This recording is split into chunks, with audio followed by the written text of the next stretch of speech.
On va prendre le temps de vous accueillir. Installez-vous, prenez un café, rejoignez-nous là dans cette salle virtuelle. Moi, je suis depuis une chambre d'hôtel au Cannes Lions, donc désolé pour le décor derrière, qui n'est pas terrible. La preuve, on est au Cannes Lions, stratégie.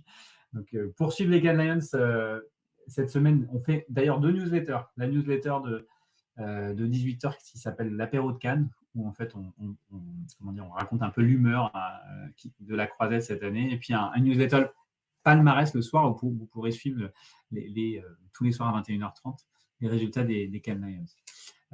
On est ravis de continuer cette série de webinaires avec Monstre. Je vous présenterai bientôt Perrine et Romain qui sont avec nous. Avant, je voulais juste vous dire 2 mots sur cette thématique aujourd'hui. Bienvenue à vous encore, si jamais vous êtes en train de nous rejoindre en ce moment. Ce matin, on va parler de la thématique de la brand experience et de l'événementiel. Plus exactement, en préparant le sujet de ce matin, en échangeant avec Romain, ce que j'ai compris du sujet ce matin, c'est comment l'explosion des nouvelles expériences digitales oblige les événements à se réinventer.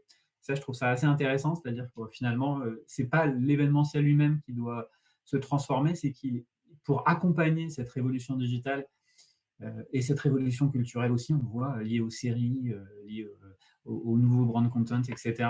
Derrière, l'événement est obligé de suivre et lui-même de se repenser avec des nouveaux formats. Il est bousculé, il est obligé de réagir assez vite aussi. On parlera un peu de Squid Game, et ça, je me rappelle de cette expérience qui m'avait marqué, et j'espère que Romain, tu vas bien revenir dessus parce que c'était hyper intéressant comme cas. Comment on fait derrière, par exemple, derrière une série événement comme Squid Game pour rebondir très vite et créer un lieu, créer une expérience autour de cette série pour fédérer les fans, parce que finalement, la clé, là encore, ce que j'ai compris en préparant ce webinaire, c'est la communauté. Mais ça, je pense que tu vas bien insister là-dessus. C'est-à-dire que comment, finalement, d'une communauté qui est fédérée autour d'une série événement, par exemple, on fait un événement derrière, on fait une expérience incroyable. C'est toujours ça la clé. Donc, moi, j'ai hâte de suivre ça. Ce webinaire, il sera animé par Romain, donc le fameux Romain Brassigliano, qui est Head of Brand Experience et événementiel chez Monstre, qui est là, avec les casquettes. On aura un invité, bonjour Romain, on aura un invité exceptionnel avec Romain Lachance, qui est le directeur de l'engagement du comité olympique et para-olympique, qui est avec nous. Bienvenue Romain aussi. Bonjour. Et puis, heureusement, Perrine est là aussi avec nous ce matin. Donc, Perrine Nizet, qui est directrice générale de l'agence Monstre. Et puis, Perrine, je vais te donner la parole pour dire quelques mots aussi sur Monstre. Allez, ça marche, super. Merci Gilles. Je vais vous parler très rapidement de l'agence pour vraiment laisser la parole aux deux Romain. Romain, la chance, encore merci d'avoir accepté l'invitation. On est ravis de t'avoir avec nous pour parler de ce sujet de la communauté et des marques. Donc, moi, je suis Perrine Nizet, je suis DG co-directrice de création chez Monstre.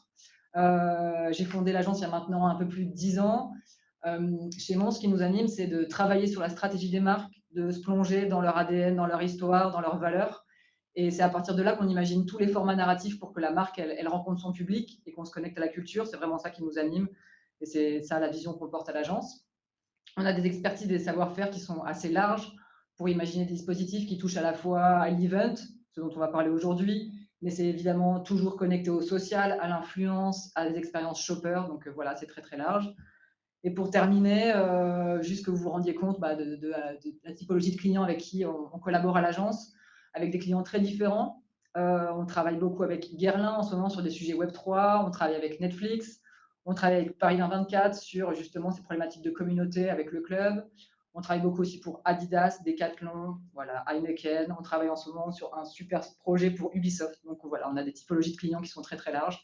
Et c'est ça qui est chouette aussi au quotidien. Et aujourd'hui, on va parler donc communauté et marque. Et donc, je laisse la parole à Romain et Romain. Et je vous souhaite une bonne conférence. Super, merci beaucoup. Alors, du coup, je vais lancer la partie présentation. Parfait. Est-ce que vous pouvez juste me confirmer qu'on voit bien Perrine et Gilles? Super. Donc, on va parler, en effet, aujourd'hui, on va parler communauté, on va parler engagement.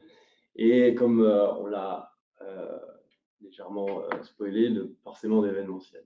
Je ne vais pas revenir sur la présentation parce que du coup, on s'est déjà présenté, on va se représenter. Et pour commencer cette conférence, avant tout, on va parler de communauté. Aujourd'hui, la communauté, c'est quand même une notion qui est partout. Quand je dis partout, elle est dans nos métiers, elle est dans la presse, elle est dans les conversations. Ces communautés, on a envie de les gérer, on a envie de les engager, de les fédérer, de les animer, de les développer, on a même parfois envie de les créer. Et du coup, il y a une profusion finalement de ce terme et on se pose la question de, à force de l'utiliser, est-ce qu'on ne perd pas un peu le sens premier du mot communauté? J'ai un exemple assez simple, on va prendre Balenciaga qui a 13,5 millions d'abonnés sur Instagram. Aujourd'hui, est-ce qu'on peut considérer ces abonnés Instagram comme une communauté? Balenciaga, oui, a une communauté derrière eux. Ils ont une grosse communauté qui est active auprès de la marque, mais est-ce que les gens qui donnent un like finalement sur Instagram et qu'on considère parfois comme la communauté Balenciaga, est-ce réellement une communauté? Selon nous, le terme communauté, il implique plus qu'un like sur Instagram. Il implique différents éléments pour créer une relation. Et ces éléments, on peut les définir un peu comme ça, il pourrait y en avoir d'autres, on les a un peu schématisés. Il y a de l'interaction, il y a de l'engagement, il y a du rassemblement et il y a du partage. L'idée ici, c'est vraiment de créer une relation, alors que ce soit avec la marque, avec les personnes, avec les gens, et créer une relation aussi horizontale. On est moins dans le système qu'on connaît très bien, très descendant, et plutôt sur du partage où on va récupérer aussi de l'engagement de nos fans, des personnes qui suivent le même courant de pensée, en tout cas qui sont dans la même dynamique que nous.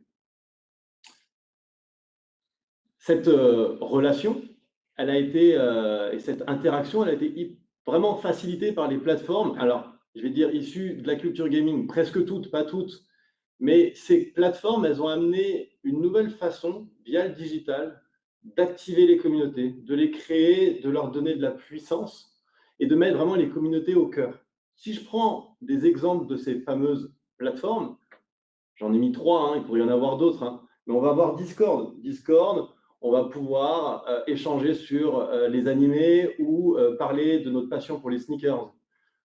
Sur Reddit, on va pouvoir défendre la France ou défendre sa communauté dans une guerre de pixels. Bon, c'est un sujet qui a fait un peu la une dernièrement. Ou sur Twitch, on va pouvoir supporter un club d'e-sport finalement, qui n'a de vocation qu'à être digital, mais créer vraiment une notion d'ultra, de fans, de supporters. Ces plateformes, elles ont forcément un gros attrait pour les marques et elles ont été utilisées par les marques pour s'infiltrer, voire créer des communautés. Et c'est là que c'est hyper intéressant, c'est de se dire que le digital a permis à des marques de travailler des communautés. Et si je prends un exemple, on va avoir StockX. Alors StockX, tout le monde n'est pas forcément au courant de ce que c'est, mais c'est la première plateforme de vente et de revente de sneakers à la base, donc de chaussures, qui s'est développée pour faire de la revente même de produits lifestyle, on va dire. C'est un peu la plateforme qui règle le marché. C'est un peu la bourse des chaussures. Parce qu'aussi, aujourd'hui, on sait qu'une chaussure assez rare peut se vendre des milliers d'euros. StockX, ils ont utilisé la plateforme Discord pour créer leur écosystème. Un écosystème qui est devenu tellement puissant que c'est vraiment l'une des plateformes d'échange de la communauté sneakers. C'est là où on va se rendre compte des chaussures qui vont marcher. C'est là où on va savoir les bons plans. C'est là où on va pouvoir discuter avec d'autres personnes qui sont aussi fans que nous et qui sont dans cette communauté de la sneaker. On a un autre exemple qui est un peu différent. C'est Canal+. Canal+, qui, vous le savez, a les droits de diffusion de la F1. Et là, on a cette fameuse Formule 1 qui prend un essor énorme depuis que Netflix a sorti ses reportages. Il y a un vrai relance autour de une vraie relance autour de l'intérêt de la Formule 1.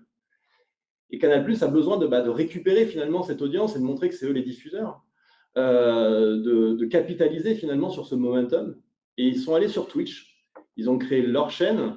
Alors que Canal+ Sport, donc, qui peut parler de plusieurs sports, mais qui a un focus sur la Formule 1 et qui va créer une plateforme de débriefing où ils vont faire intervenir des pilotes, Julien Febvre, qui est le commentateur historique de la Formule 1 chez Canal+, et des streamers, qu'ils soient fans de Formule 1 ou fans de jeux vidéo de Formule 1. Et là, du coup, on va commencer à créer justement un lien entre des communautés qui sont parallèles finalement, parce que quand on aime le jeu Formule 1, il y a des chances qu'on aime la Formule 1, mais pas forcément. Et on va justement créer ce lien, et Canal+ a réussi ça en créant cette chaîne Twitch, en invitant, donc là, il y a Squeezie, mais il y en a eu plein d'autres qui ont participé. Du coup, on a toutes ces plateformes, et on se dit, c'est quand même incroyable, entre les Discord, les Twitch, etc., on pourrait croire qu'on a tous les outils finalement à notre disposition pour activer les communautés. On a tout ce qu'il faut. On peut interagir, on peut être en direct, on peut être réactif, on peut leur partager des choses, on peut être sur une relation horizontale. Mais est-ce que c'est assez? Bon, spoiler, vous l'avez vu, selon nous, non. Et engager une communauté, même digitale, pour nous, ça implique d'autres leviers. Quand je parle d'autres leviers, c'est d'autant plus vrai que quand on prend la communauté la plus digitale du moment, donc les Bored Ape Yacht Club, le Bored Ape Yacht Club, pour ceux qui ne savent pas, c'est une communauté, en tout cas c'est un projet autour des NFT, donc ces fameux singes que vous voyez à l'image, qui sont des NFT qui peuvent être achetés, qui vont avec énormément d'avantages, bien évidemment, le fait de pouvoir, une fois qu'on a ces Bored Ape, en acquérir les droits commerciaux, en pouvoir en faire ce qu'on veut, etc. Et surtout faire partie d'une communauté qui peut échanger, etc. Ces Bored Ape, ils sont tellement hype, on va dire, qu'on a des basketteurs de NBA, on a des acteurs, etc., qui en ont et qui font vivre un peu la légende de ces NFT. Et bien, ces derniers, ce qui est très drôle, c'est qu'on est quand même sur une communauté ultra digitale, sur un projet de NFT, donc c'est-à-dire qui n'a vécu que dans le web. Eh bien, il prend essence, et l'un des grands intérêts finalement de cette communauté, c'est des énormes événements qui sont réservés aux membres de cette communauté. Seuls les gens qui ont un Bored Ape peuvent venir à des énormes soirées organisées du coup autour du projet. Et ce qui est particulièrement drôle, c'est que justement ces fameux événements, ils donnent encore plus de valeur au projet digital et au projet de NFT. On en est arrivé à un point où finalement l'aspect communautaire et tout ce qu'on peut créer autour d'événements autour de cette marque peut donner de la valeur à un projet purement digital et communautaire dans le web. On a un autre exemple qui est un peu plus simple, hein, mais c'est un tournoi d'e-sport.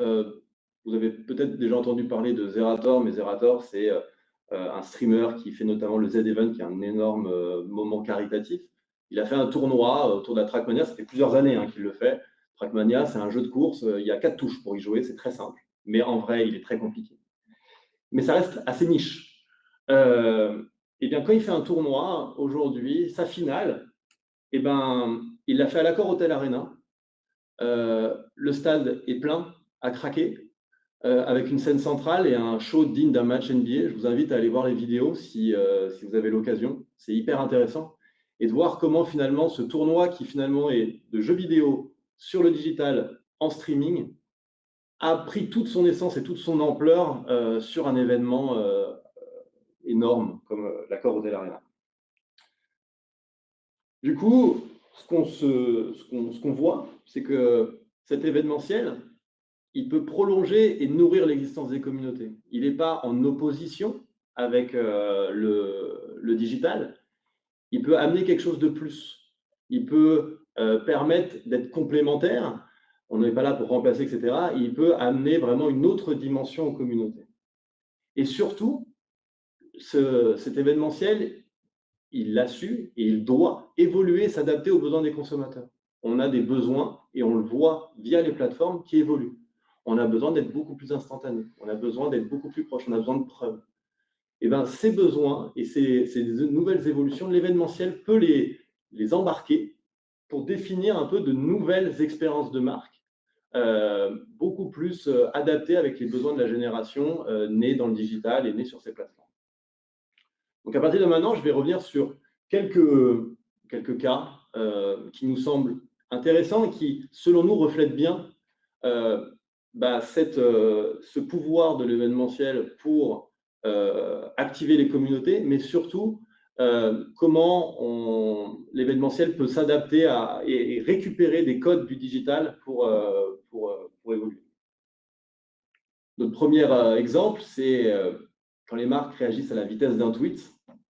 Et ça, c'est du coup, Gilles, tu seras content. On va parler Squid Game.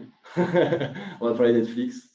Je pense que tout le monde en a entendu parler. Vous ne l'avez pas forcément regardé, mais être passé à côté de cette série, c'est assez complexe parce que c'est littéralement la série la plus regardée de tous les temps sur Netflix. C'est un carton monumental, mais c'est surtout une série qui a explosé par le social et par des petits aspects qu'on a su identifier via de l'écoute sociale.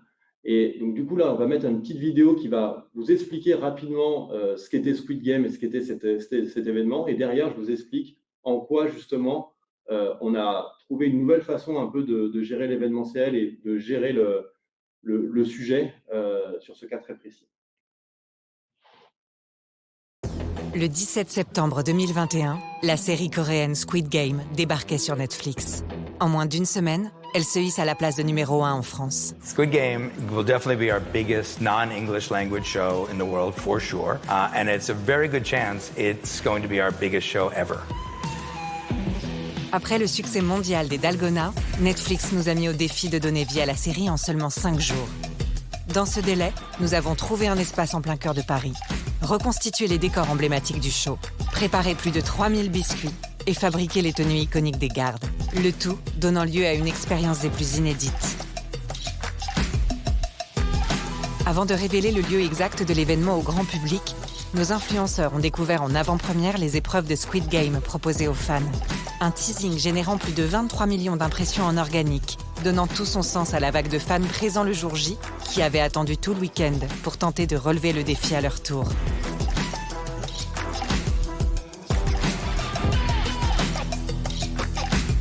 En France comme à l'international, ce sont des articles, reportages télé et autres millions de vues sur les réseaux sociaux qui viennent confirmer le succès du pop-up Squid Game pendant ces 2 jours d'expérience dans la capitale.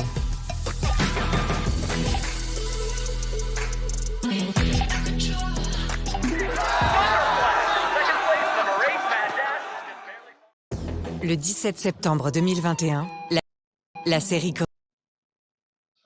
Ça se relance. Alors, super, merci beaucoup. Je vais me remettre là. Bon, là, vous l'avez vu. Oui, c'est bon, mon micro marche.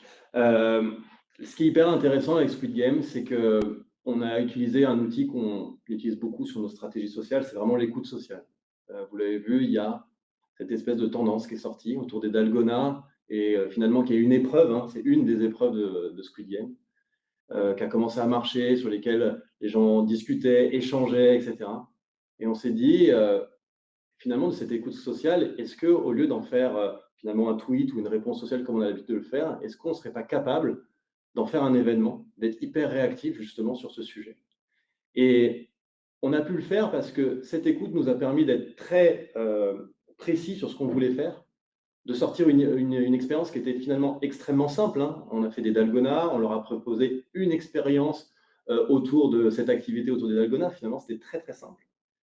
Mais étant donné que ça sortait finalement d'une écoute et d'une étude de qu'est-ce qui faisait du bruit autour de cette série, ça a été hyper apprécié, ça a été un succès énorme, bien évidemment, et ça a participé à cet essor autour de la série qui n'a fait que exploser. Alors, on ne va pas se mentir, on n'est pas les seuls, mais on a pu jouer notre rôle dans l'amplification de la série sur Paris et en France. Voilà sur Netflix. Et donc, sur l'aspect hyper réactif que l'événementiel peut prendre comme forme, contrairement à des idées reçues d'événementiel forcément très, très, très, très lourd à mettre en place et qui doit être préparé des mois et des mois à l'avance. Même si c'est bien d'avoir le temps. Ensuite, on a des marques qui doivent fédérer une communauté. Et là, du coup, on va parler du club Paris 2024. Et du coup, Romain, je pense que je te propose de présenter déjà peut-être ce qu'est le club à l'audience. Bonjour à tous, merci pour l'invitation. Oui, je dézoomerai peut-être un petit peu tout à l'heure sur Paris 2024, mais rapidement, avec Tony Estanguet, depuis le président de Paris 2024, depuis le début, on s'est dit que c'était important d'engager pardon, le plus tôt possible et pas uniquement livrer l'événement dans 4 ans. Bon, là, on a plus de 2 ans, donc il y a une question de timing aussi. Et on a créé cette plateforme digitale qui est gratuite, qui est un club, puisqu'on vient quand même du mouvement sportif et qui permet à la fois à n'importe qui, alors il faut avoir plus de 15 ans pour adhérer au club, pour des questions de majorité digitale, notamment sur les expériences qu'on va faire gagner, mais qui permet à la fois d'avoir des informations vraiment basiques et puis qui permet aussi de vivre des expériences money can buy que les gens vont vivre qu'une fois dans leur vie, a priori, enfin au moins une fois tous les 100 ans, puisque cet événement arrive une fois tous les 100 ans. Donc et voilà, et à nous de placer le curseur un petit peu selon les envies des gens, et à nous surtout d'essayer de les engager le plus possible. Donc c'est l'outil du club, et moi, vous me suivez depuis le début de cette aventure, parce qu'on est parti d'une feuille blanche, on a créé cette identité visuelle, tout ce concept derrière. Aujourd'hui, il y a 5 personnes qui travaillent pour faire vivre le club Paris 2024 et qui arrivent aujourd'hui à engager. Alors, on est à 430 000 membres. Donc, c'est pas, voilà, c'est plutôt bien parti. On a encore beaucoup de boulot à faire. Il nous reste 2 ans, donc on n'est pas encore dans notre momentum. Mais n'empêche que ça se structure, que les gens sont très engagés. Les taux d'ouverture des newsletters, par exemple, sont autour de 50%. Donc, on voit qu'il y a un engagement qui est ultra puissant, et notamment la présence sur de différents événements, on va revenir. C'est extrêmement gamifié aussi. Alors, ce n'est pas un programme de feed, de fidélité. Je ne voulais pas, moi, tomber dans un programme où vous gagnez des points et vous pouvez dépenser chez nos partenaires. Mais en tout cas, voilà, c'est très gamifié et ça vous permet de gagner des expériences assez dingues, notamment, par exemple, votre dossard pour le premier marathon grand public des Jeux qu'on va organiser. Un petit appel, un petit produit d'appel. Ce que je vous propose, c'est de regarder une petite vidéo rapide de la collaboration qu'on a pu avoir et de différentes expériences. Et ensuite, du coup, on pourra discuter un peu plus en détail du club. 2020. Le Club Paris 2024 est lancé avec une déclaration forte. Toi aussi, fais les Jeux. Pour faire vibrer le club plus vite, plus haut, plus fort, nous avons accompagné le comité d'organisation des Jeux Olympiques et Paralympiques de Paris 2024 à développer une stratégie d'engagement en or, avec des rendez-vous mensuels pour ne pas perdre le rythme. Des expériences exclusives réservées aux membres les plus actifs avec une mécanique simple. Plus tu participes, plus tu gagnes de points, plus tu as de chances de vivre des expériences uniques. De quoi motiver et recruter. Les heureux gagnants ont défié les plus grands. Florent Manodou, Jo-Wilfried Tsonga, Marie-Amélie Le Fur, l'équipe de France de breakdance. Et pour que le club soit le plus inclusif possible, nous avons valorisé des associations et fédérations qui démontrent jour après jour que la pratique sportive peut transcender le quotidien. Autre enjeu de taille, les Jeux Olympiques de Tokyo 2020. Face à l'adversité, il fallait changer les règles. Puisque les fans ne pouvaient pas supporter leur champion depuis les tribunes, nous leur avons permis de donner de la voix. Enfin, lors de la passation entre Tokyo et Paris, 2 membres du club ont été sélectionnés pour célébrer ce moment historique à bord des Alpha Jets de la Patrouille de France. Alors oui, la ligne d'arrivée est encore loin, mais nous sommes fiers des premiers résultats. Un engagement qui dépasse les frontières du digital, avec plus de 250 000 membres actifs, 15 fédérations impliquées et plus de 100 athlètes engagés qui, ensemble, font déjà les Jeux. Bon, les chiffres, c'était des anciens chiffres, donc c'est plus que ça, hein, maintenant. On l'a dit. Ça a évolué assez vite, en fait, parce que c'est la porte d'entrée, en fait. Le club, c'est la porte d'entrée pour le grand public pour se connecter aux Jeux. Et comme on est connecté, nous, à tous les grands programmes de Paris 2024, notamment à la billetterie, on a 13,5 millions de billets à vendre à partir du mois de février 2023. Pour avoir plus de chances d'avoir des billets comme ça, un tirage au sort, il faut être membre du club. Donc, de manière mécanique, pareil pour le programme des volontaires, le relais de la flamme, tous les grands assets qu'on va avoir, il faudra d'abord être membre du club. Okay. Donc, tactiquement, c'est pour ça que les chiffres ne sont jamais vraiment à jour. Enfin, j'espère qu'on va avoir à la fin une grande communauté. C'est bon signe si c'est jamais à jour. C'est que ça monte. Voilà, à voir. Du coup, on a 3 petites questions pour toi, Romain. Ouais. La première, c'était justement, tu as commencé un peu à l'évoquer, mais la problématique autour justement de cette communauté Paris 2024, qu'est-ce que vous allez chercher autour des communautés sur Paris 2024? Alors, la difficulté, alors le truc quand même pas mal, c'est que cet événement, on l'organise une fois tous les 100 ans. C'est le plus gros événement planétaire, c'est 4 milliards de téléspectateurs, mais il n'y a rien d'automatique. Au début, on se dit, ah, c'est chouette, on bosse pour le plus gros événement au monde, ça va venir tout seul. En fait, non, c'est pas comme ça que ça se passe du tout. Et puis, il y a des momentum. Donc là, on a commencé à essayer d'engager il y a 4 ans. Bon, on est à 2 years to go maintenant, donc ça commence à se rapprocher, mais il y a eu quand même d'autres sujets d'actualité entre-temps. Donc on était loin d'être prioritaire, on ne l'est toujours pas d'ailleurs. Mais donc il n'y a rien d'automatique, le timing est important, mais on avait une conviction dès le début, c'était qu'il fallait engager. Engager parce que les gens nous demandaient déjà d'en faire partie, parce que bien pour nos partenaires aussi, d'un point de vue business, bien pour la partie politique. Enfin bon, il y avait beaucoup d'avantages. Et en même temps, on a beaucoup de messages à faire passer sur l'inclusion, le développement durable, la parité, le changement de regard sur le handicap. Donc, la big picture, elle est quand même assez cool, mais en fait, elle est assez complexe. Parce qu'à vouloir engager tout le monde pour un événement planétaire, au final, on n'engage pas grand monde. Donc, la priorité, ce qu'on s'est dit, c'était que déjà, on devait absolument cartographier les différents publics qu'on voulait engager. Donc, on a fait toute une carto, et là, je parle à la fois du grand public, mais pas que. C'est-à-dire qu'on a l'outil que vous venez de voir pour le grand public, sur lequel vous nous suivez avec le club. On a un autre outil qui s'appelle le label Terre de Jeux 2024, qui est un peu comme le label Ville Fleurie pour ceux qui connaissent. Mais voilà, c'est vous rentrez dans une ville Terre de Jeux 2024. On est quasiment à 3000 villes labellisées en 2 ans, donc ça a vraiment bien pris. Et ça va vous permettre en tout cas à la collectivité de faire vivre les jeux sur son territoire. Le relais La Flamme, le programme des volontaires, la billetterie, etc. Donc, il y avait le grand public, donc il faut engager tout le monde, âge, sexe, lieu géographique, etc., etc. Donc, une complexité là-dessus. Les collectivités et le mouvement sportif. On parle de 180 000 associations sportives. On parle de quand même, on a la joie en France d'avoir aussi un découpage territorial qui est, il y a 36 000 communes, mais on parle aussi des intercos, des départements, des régions. Voilà. Et puis chez nous, on a aussi les parties prenantes, l'État, le ministère évidemment, la ville de Paris, la région de France, le 93, voilà. Et puis les personnalités. Voilà. Donc on a essayé donc, ce qu'on appelle les influenceurs, les créateurs de contenu. On a essayé d'abord de cartographier. Ensuite, de prendre de manière très pragmatique 2 outils. Un outil B2C, le club, un outil B2B, le label Terre de Jeux. Ensuite, on a priorisé. On s'est dit qui on va chercher en premier. Donc, sur le grand public, on s'est dit il y a en gros 3 grandes cibles. Il y a les sportifs. On parle d'une dizaine de millions de licenciés dans des clubs de sport en France. Mais bon, il y a plein d'autres sportifs qui ne sont pas licenciés d'ailleurs. On parle des experts, les gens qui lisent l'équipe tous les jours, qui sont incollables sur les jeux et le sport en général. Et il y a les FOMO. Les FOMO, parce qu'on a dit, ça arrive une fois tous les 100 ans. Donc moi, j'y étais. J'ai vu la cérémonie, j'y étais. Et ça, c'est une vraie communauté aussi.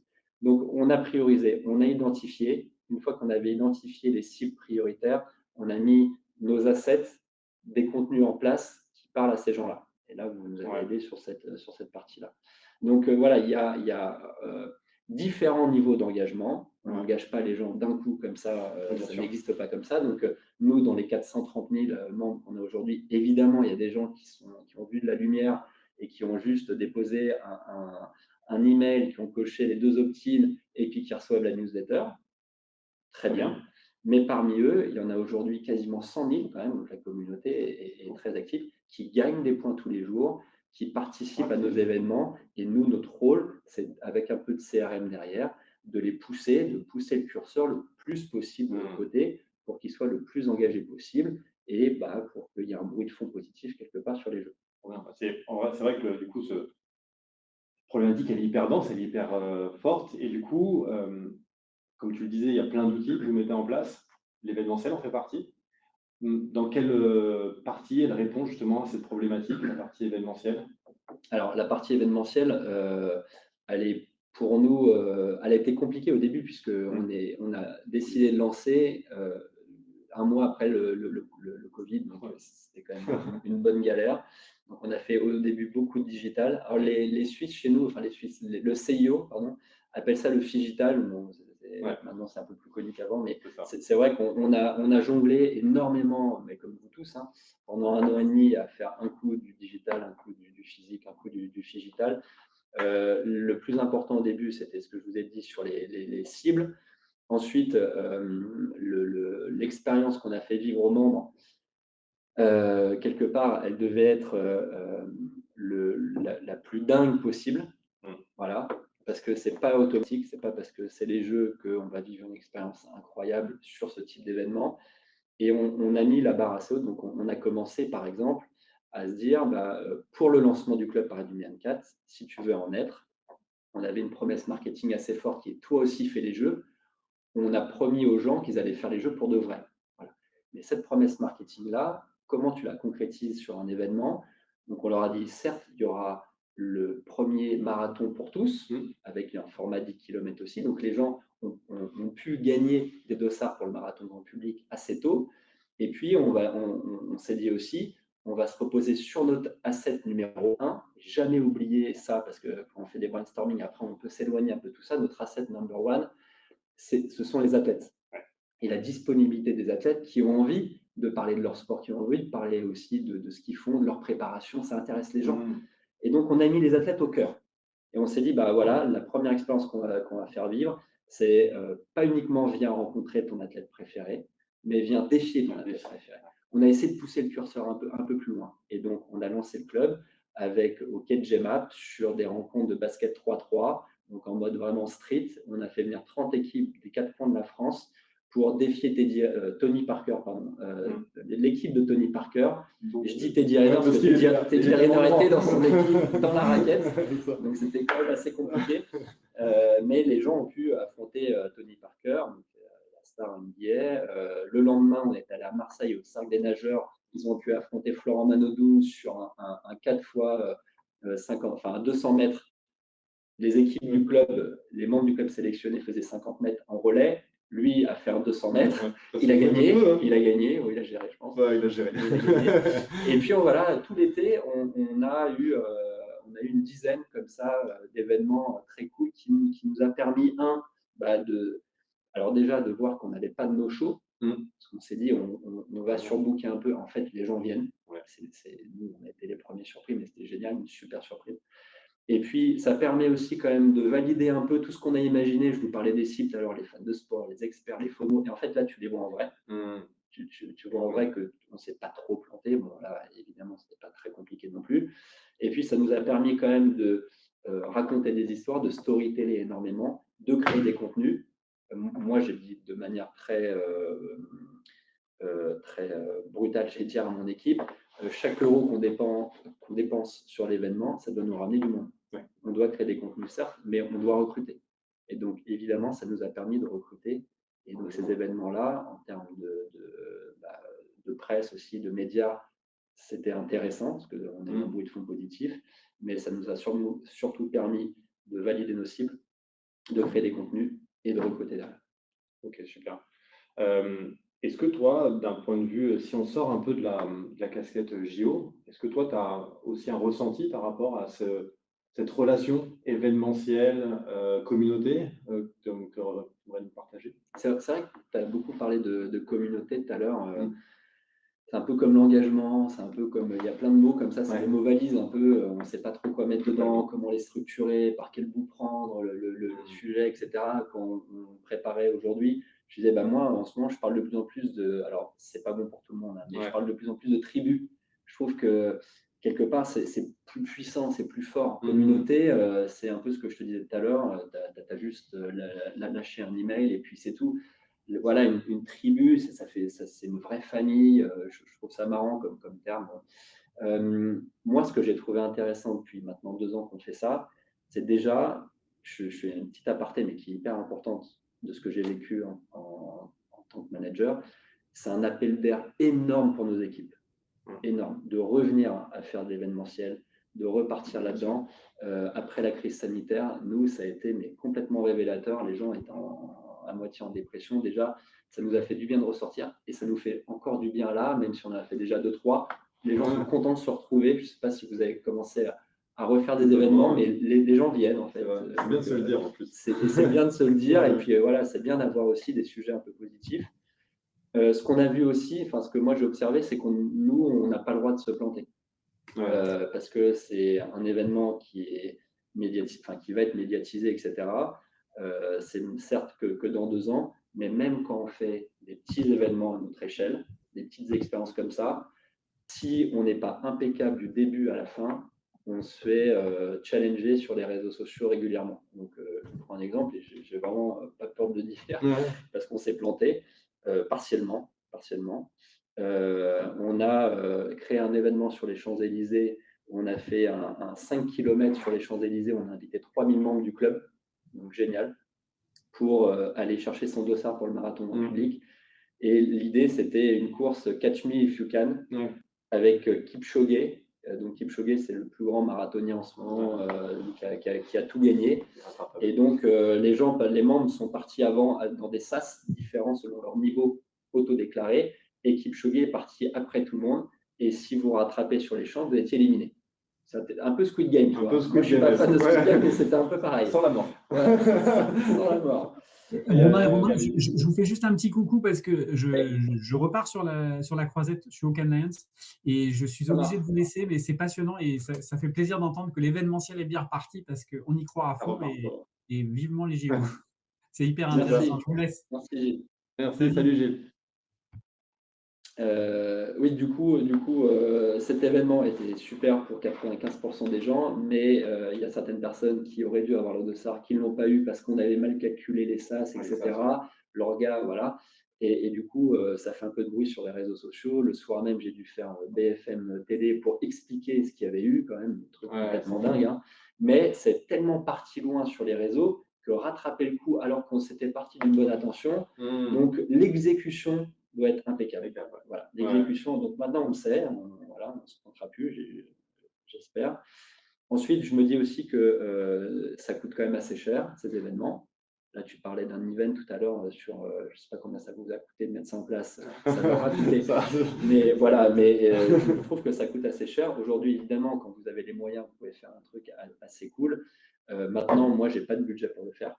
Donc, on a opté un peu pour l'option, encore une fois, digital, en gros, où on invite souvent une vingtaine de membres privilégiés à vivre une expérience Money Combine. Et moi, je préfère faire ça pour 20-24 membres. On fait souvent 24, comme par hasard. On fait souvent 24 membres. On crée du contenu avec eux. On fait un super event hyper quali. Ça nous permet après de le faire savoir. Et ça ne nous empêche pas de faire gagner quand même des sacs, des goodies pour avoir une approche un peu plus mainstream. Voilà, ça fonctionne aussi. Mais en tout cas, moi, avec le budget que j'ai, je ne peux pas me permettre aujourd'hui de faire des gros events. C'est intéressant ce que tu dis. Je trouve que ça reprend un peu. Alors, bon, le cas Squid Game, je ne vais pas revenir sur des histoires de budget, etc. Mais en tout cas, sur le côté, si tu arrives à bien identifier le besoin, si tu es sur quelque chose d'assez précis et d'assez targeté, tu n'es pas obligé de mettre des moyens incroyables. Tant que ton écoute est bonne, que tu es dans la réaction de quelque chose que les gens veulent, tu peux justement qualifier un peu justement l'événementiel. Et là, tu le dis, peut-être qu'une rencontre de 24 personnes, finalement, est-ce que ce n'est pas aussi bien parce qu'on est sur quelque chose d'ultra privilégié? C'est moins cher, certes, mais c'est surtout, en fait, ça répond vachement à la demande de quelque chose où on n'a pas envie de voir l'athlète à 300 mètres, on a envie de le voir proche, et c'est ça qui est aussi intéressant, justement, sur cette adaptabilité qu'il y a. Après, je pense que tu ne peux pas faire que ça, mais moi, c'est intéressant d'avoir cette option. On essaie souvent de fonctionner un peu en pyramide du niveau d'expérience qu'on va proposer sur l'engagement. De temps en temps, on peut le faire. Par exemple, on a vu les images tout à l'heure, je ne sais pas si vous avez bien vu, mais sur la cérémonie de clôture des Jeux Olympiques de Tokyo, on a eu un décrochage, donc on a eu 10 minutes en live à la fin de la cérémonie. On passe le drapeau et on a fait un live, je ne sais pas si vous l'avez vu, ça a été vu par 1 milliard de téléspectateurs. Et du coup, ce qui était quand même assez intéressant, c'est qu'on a invité les gens au Trocadéro. Okay, on a invité les membres du club. Donc les membres du club, l'engagement, la communauté qu'on a créée au début pour leur donner des infos, nous a rendu service parce qu'en plus, ils sont venus remplir notre stade. Donc, génial, parce on était un peu en panique en plein résultat. Donc, les gens sont venus, on leur a donné un coup de fil. Donc, première expérience un peu mainstream, on les invite. Ils ont un coup de fil pour ne pas faire la queue comme tout le monde, super. Parmi eux, il y en a une trentaine qu'on avait sélectionnés au préalable avec un petit jeu, etc., une carte motivationnelle, ce qu'on appelle chez nous, pour dire pourquoi tu voudrais en être, etc. Et donc, il y a 30 membres qui ont vécu l'expérience du live des jeux avec les athlètes en VIP, avec Teddy Riner, à voir la télé, ce qui se passait, etc. Donc, l'expérience un peu cool. Parmi eux, il y en a 5 qui sont montés sur scène avec tout le monde devant 5000 personnes, parce qu'on les avait sélectionnés, parce que c'était des super membres du club. Et parmi eux, tu l'as montré tout à l'heure, le sommet de la pyramide, il y en a 2 qui ont pu monter dans les Alpha Jet de la Patrouille de France pour la première fois, après Carlito, mais pour la deuxième fois avec la Patrouille de France. Et en fait, voilà, cette pyramide-là, quand on peut le faire, je trouve qu'elle fonctionne pas mal. Et après, c'est comment, en fait, en termes d'engagement et sur les événements, comment, quelque part, ça arrive pour que ça prenne une ampleur incroyable, à te dépasser. Que cet événement, tu mettes en place à la fois des outils, une communauté avant. Nous, nos influenceurs, ils sont aujourd'hui clés, évidemment. Les personnalités sont complètement clés pour faire savoir. Mais comment ça te dépasse et quelque part, notamment sur le marathon pour tout ce qu'on organise, comment les gens s'organisent localement. Et voilà, exactement. Et ça, il ne faut pas avoir peur de ça. C'est le vrai aspect de la communauté. Voilà, exactement. Et alors, tu as un service après-vente à gérer, bien sûr, ça c'est sûr et certain, mais il ne faut pas avoir peur que la communauté se saisisse. Il y a à un moment donné voilà, une perte de contrôle relative qu'il faut assumer, je pense. Okay. Et voilà, c'est un peu ce que je voulais vous dire. Et juste, tu parlais tout à l'heure des Twitch, du e-sport, des NFT, etc. Je trouve ça hyper clivant. Je suis sûr que peut-être la moitié de l'audience se dit « Ah là, moi, j'aime pas ça. » Enfin, moi, c'était ma réaction au début. Mais il y a plein de jeunes qui m'entourent qui disent « Mais non, on ne peut pas faire sans. » Alors après, ça ne va pas pour toutes les marques, pour toutes les entreprises, etc. Mais c'est vrai alors, je ne sais pas si on va faire de la NFT pour les jeux. Je pense que Los Angeles 2028 va le faire. Ils ne se poseront pas de questions. Mais on doit s'adapter tout le temps, en fait, dans l'événement, tout le temps s'adapter. Et puis aller tester des choses. Il ne faut pas avoir peur aussi de tester, se planter. Et puis, nous, on le fait au quotidien. Utiliser ces outils. Après, en effet, il y en a certains qui fonctionnent mieux pour nous que d'autres. Mais c'est bien, en tout cas, de s'intéresser à ces outils qui peuvent nous nourrir, qui peuvent nourrir l'événementiel. Voilà. Et juste un dernier point là-dessus, sur la partie événementielle. Je vous disais tout à l'heure, je pense qu'il ne faut pas perdre en vue l'asset numéro 1 que vous avez. Et voilà, nous, c'est les athlètes. C'est aussi l'émotion qu'on va faire passer. Et puis, on dit souvent de donner du sens à ce qu'on raconte. Et c'est vrai que ça marche mieux quand même, globalement. Alors, sans faire parfois de greenwashing, de machin, etc. Mais dès lors qu'il y a une sincérité et qu'on donne du sens, j'ai l'impression qu'on passe à un autre niveau. C'est sûr, parce que du coup, en plus, ça fait bien. Tu fais la transition avec ce dont on va parler après. C'est magnifique. On dirait qu'on a répété, alors que non. Merci beaucoup. Du coup, je ne sais pas si on peut repasser sur la présentation. Si vous voulez que je passe. C'est parfait. Et bah tiens. Merci beaucoup, Romain. Et du coup, regarde, on parle de concrétisation des engagements. Notamment avec un sujet qui était chez Adidas. Adidas qui a voulu en tout cas faire une action autour de l'accès au sport pour les femmes et sur lequel on a voulu répondre avec une volonté concrète d'action et de prise de position positive, mais une volonté d'action pour dépasser les prises de parole qui sont assez récurrentes dans ce milieu, mais qui manque peut-être parfois un peu de concret. On va regarder une petite vidéo qui résume le cas, et derrière, on en parle.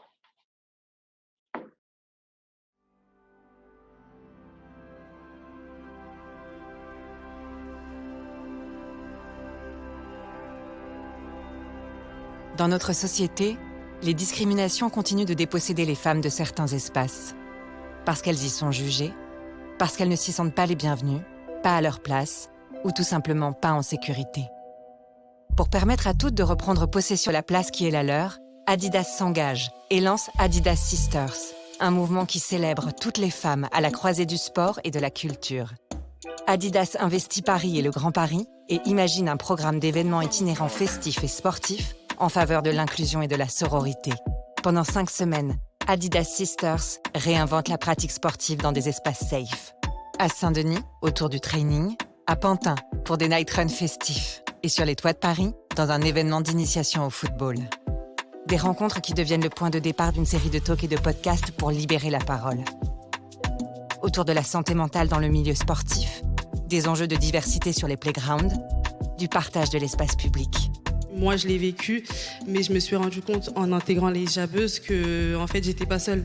Que en fait, c'était un problème qui était systémique et qu'il y avait des femmes tous les week-ends qui étaient exclues et qui allaient la boule au ventre à leur match. Et du coup, c'est contre ça qu'on se bat aujourd'hui.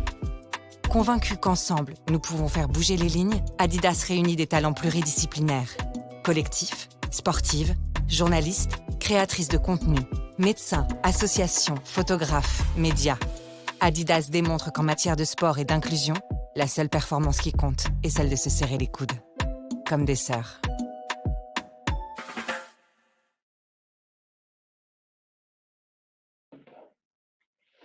Voilà, ce sujet nous tient particulièrement à cœur parce que il aurait pu, ce programme aurait pu être une prise de parole, aurait pu être une campagne de communication avec des affichages, des vidéos. Mais on a voulu dépasser tout ça et aller dans l'action, prendre vraiment possession de l'espace public. On est parti d'une problématique qu'on a identifiée avec Adidas sur le fait que les femmes se sentaient dépossédées finalement de l'espace public pour faire du sport. Et on s'est dit le meilleur moyen de répondre, c'est l'événementiel.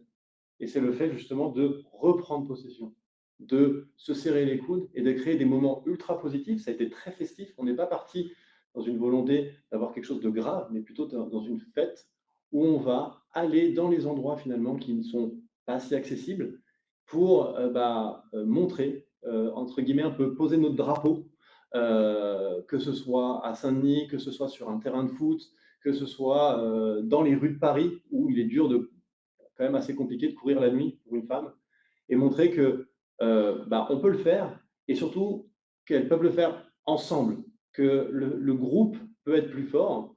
Et pour cette notion de groupe, quoi de mieux que de faire des vraies rencontres, des vrais moments où on se retrouve, et avec cette volonté, on l'espère, de créer vraiment un engouement pour que finalement ce mouvement continue et perdure. Alors ça va aussi via des podcasts, via des contenus qui nous ont permis de faire perdurer finalement cette prise de parole et cette action. Mais on a des actions concrètes qui ont permis à des gens de se rencontrer, des gens de se retrouver et de continuer de se retrouver maintenant pour faire perdurer finalement ce mouvement sans maintenant qu'Adidas y soit et juste avoir lancé un mouvement qu'on trouvait hyper important à ce moment-là. Voilà pour la prise pour les actions concrètes. Et là, j'ai un dernier cas que je voulais présenter. On l'a un peu rajouté parce qu'il est très, très actuel sur les marques qui veulent récompenser leur communauté. Alors, je ne sais pas si tout le monde connaît ce logo. Je vais faire un peu d'éducation. C'est la K-Corp. La K-Corp, c'est la Karmine Corp. C'est un club de e-sport qui est sur des jeux comme alors, League of Legends, Valorant, Trackmania, qu'on a vu un peu au-dessus. C'est très spécifique, mais des jeux multijoueurs online. C'est un club d'e-sport qui est français, qui a été fondé par un streamer Kamel, qui s'appelle Kameto dans son pseudo, et Amine, qui est un youtubeur. C'est aujourd'hui le club qui peut être considéré comme celui avec la communauté et les fans les plus impliqués et la fanbase la plus forte en France, voire en Europe. Ils sont impressionnants sur les réseaux. C'est une communauté qui est née sur le digital, qui est née sur Twitch, qui est faite de fans qui sont dans toute la France, voire dans le monde, qui suivent les matchs sur Twitch en digital. Donc c'est vraiment, et qui suivent des matchs de jeux vidéo où même les joueurs sont chacun parfois chez eux ou alors sont dans des salles, etc. Et donc on n'a que la vision finalement de leur performance vidéoludique. Et la Karmine Corp, ce qu'ils ont fait, c'est qu'ils ont voulu remercier leurs fans et ils ont voulu continuer d'amplifier la puissance finalement de leur club. Et il y a 2 semaines, ils ont annoncé qu'ils faisaient l'Accor Hotel Arena. Et le soir de la fête de la musique, ils ont rempli l'Accor Hotel Arena avec un show qui est, encore une fois, hein, digne des plus grands shows. Il y avait même un halftime show avec un concert à la mi-temps, il y avait des animations, il y avait des show-matchs des différents jeux. Et là, on voit toute une communauté de gens qui finalement, alors c'était peut-être retrouvé, hein, parce qu'il y a des amis, etc., mais qui est finalement issu purement du digital, qui se retrouve et qui donne encore plus d'aura à un club qui n'avait vocation à la base qu'être un club digital. On trouve ça hyper fort comme exemple.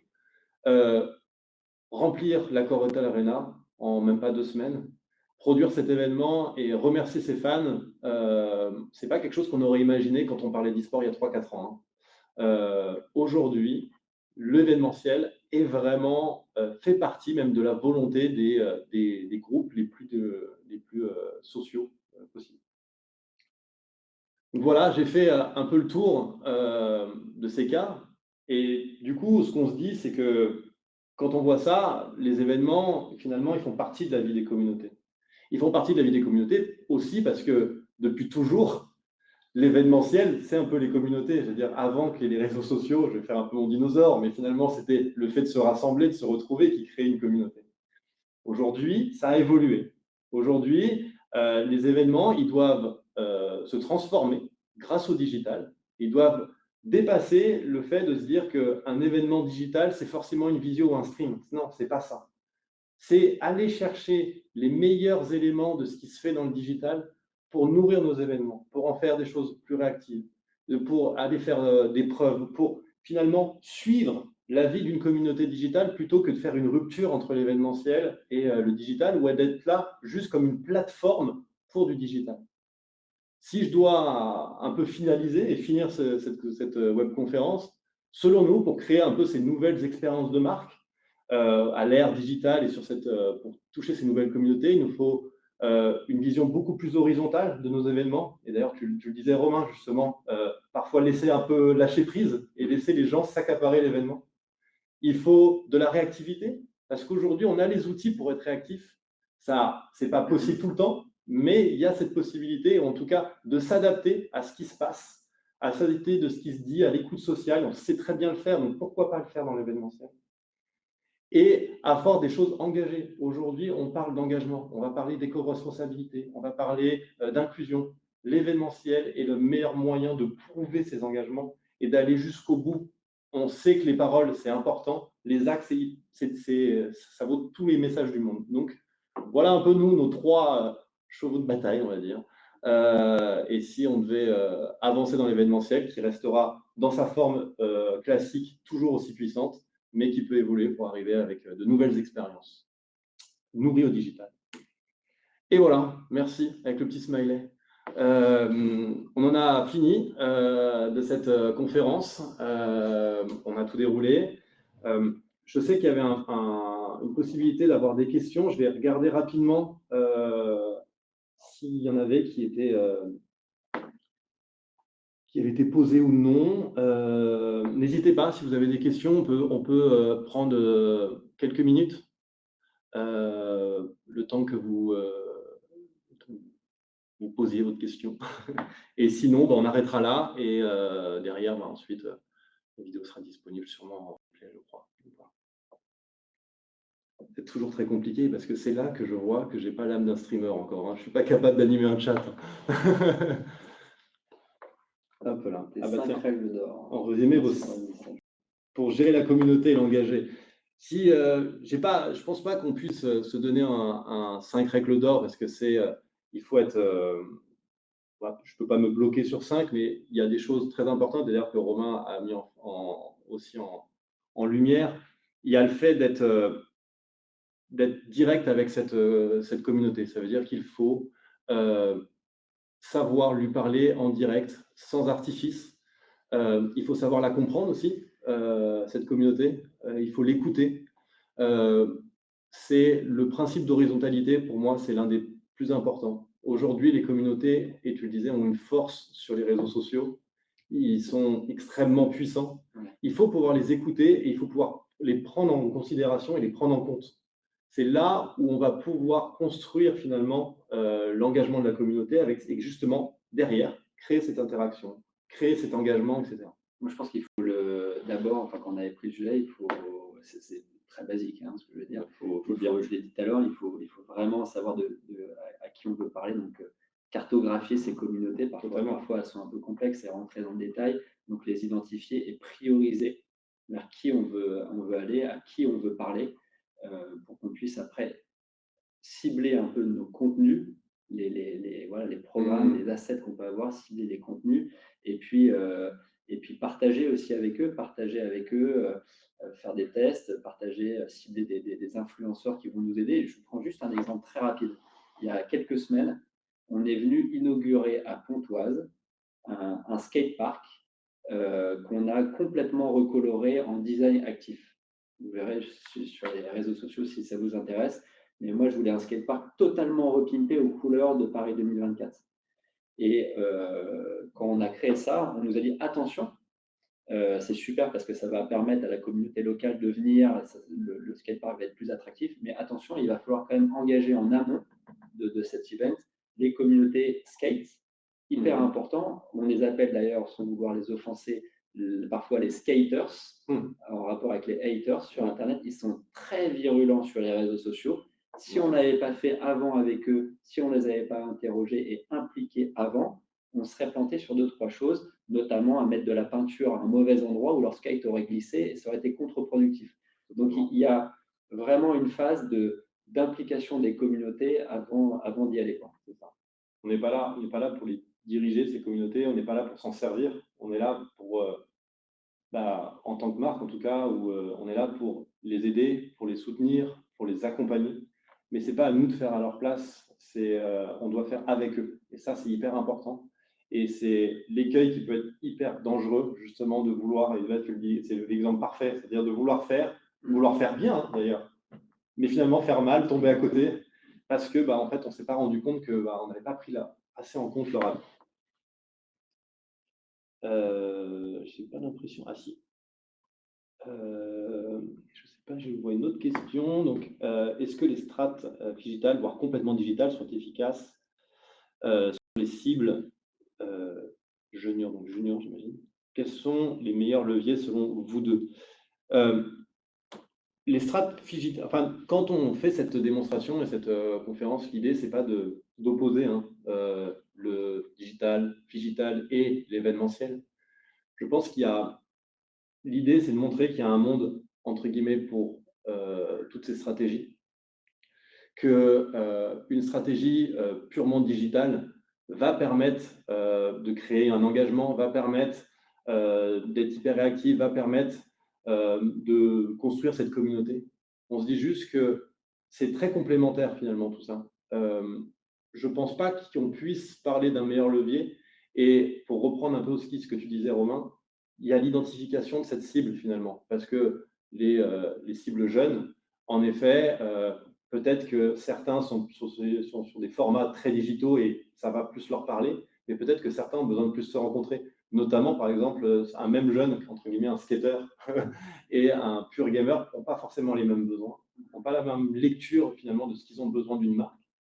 Et c'est plus de l'écoute, c'est plus le fait de savoir répondre de la bonne manière plutôt que de se dire ça, c'est le bon médium. Il ne faut pas, selon nous, réfléchir par le média et il faut du digital, il faut de l'événementiel, il faut de la télé, etc.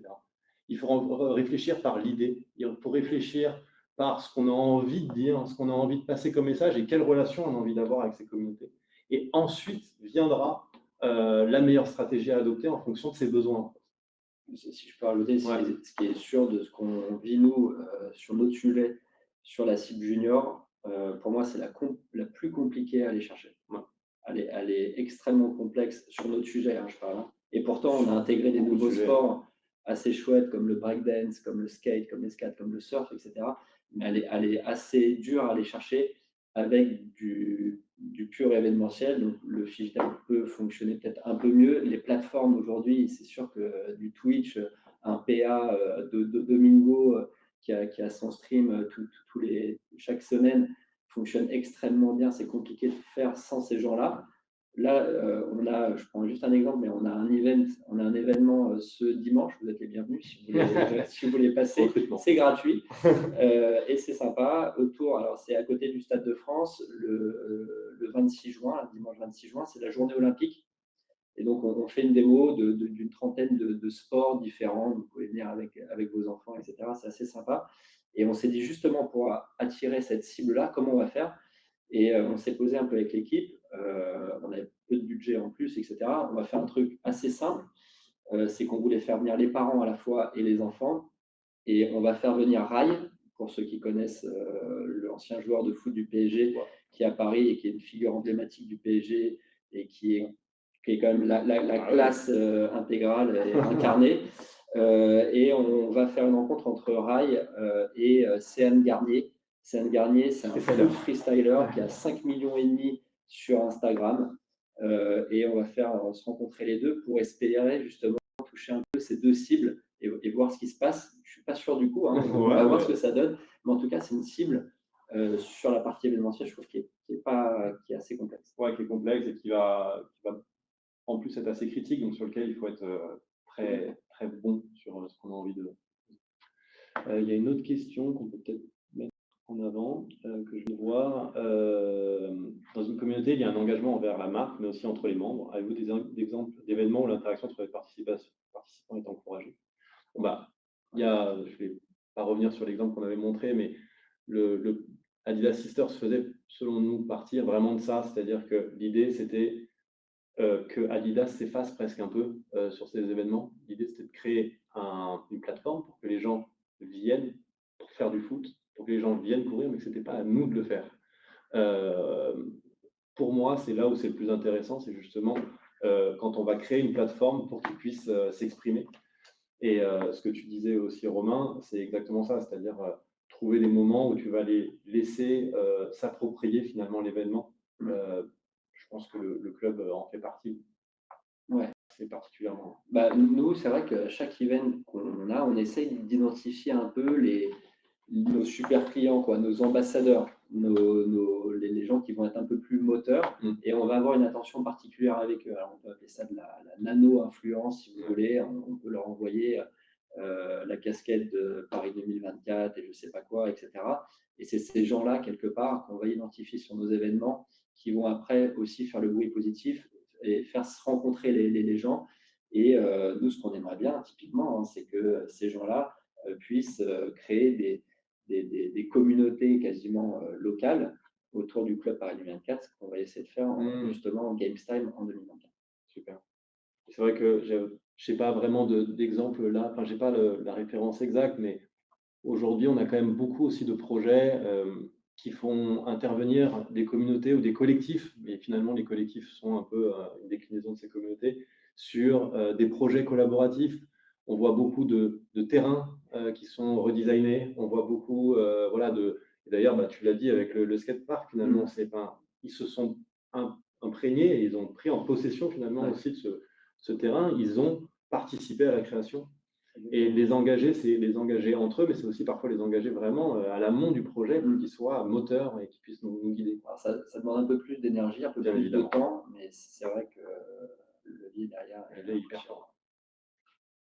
Voilà, je n'ai pas l'impression qu'il y ait d'autres questions ou non, il n'y a pas d'autres questions. Donc je pense que il y a quelqu'un qui écrit. Je vais quand même attendre, et sinon on s'arrêtera là. Une question plus. Non, j'ai regardé, ouais. En fait, celle-là, elle a été faite, celle-là a été faite, celle-là a été faite. Okay. Donc voilà, on est bon. Eh ben non, c'est bon. Merci beaucoup. On va s'arrêter là. On vous souhaite à tous une très bonne journée. J'espère que vous avez passé un bon moment avec nous. Nous, c'était très cool de pouvoir vous présenter tout ça. À bientôt. Au revoir. Au revoir. Merci. Bam.